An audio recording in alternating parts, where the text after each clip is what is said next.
Hello hello check नवयुवक दुर्गा पूजा समिति आप सभी क्षेत्रवासियों को हार्दिक अभिनंदन करती है और करते ही रहेगी।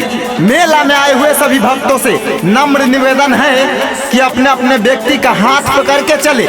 मेला में बहुत ज्यादा भीड़ भाड़ है।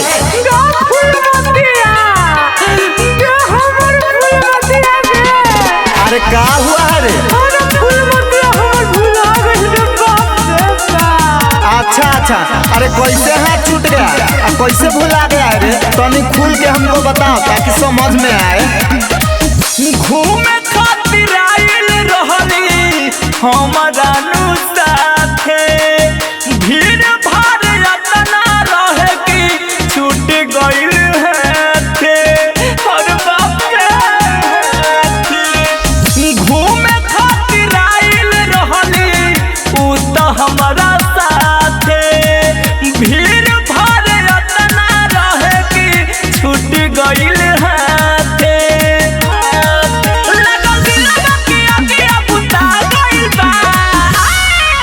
हमरा जिंदगी में टेंशन छा गइल बा।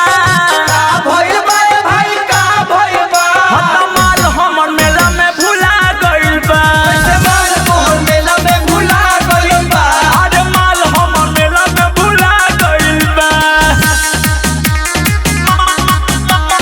माल हमर मेला में भुला गइल बा। Music by Pravin Nishad. चाट चाउमीन खैनी संगे खैनी गोला कपाए भाई, मत कुआं देखनी हम जाके 4 दफाए भाई। 4 दफाए हम सोची दिया रात बाटे हो, खबर रात बाटे हो।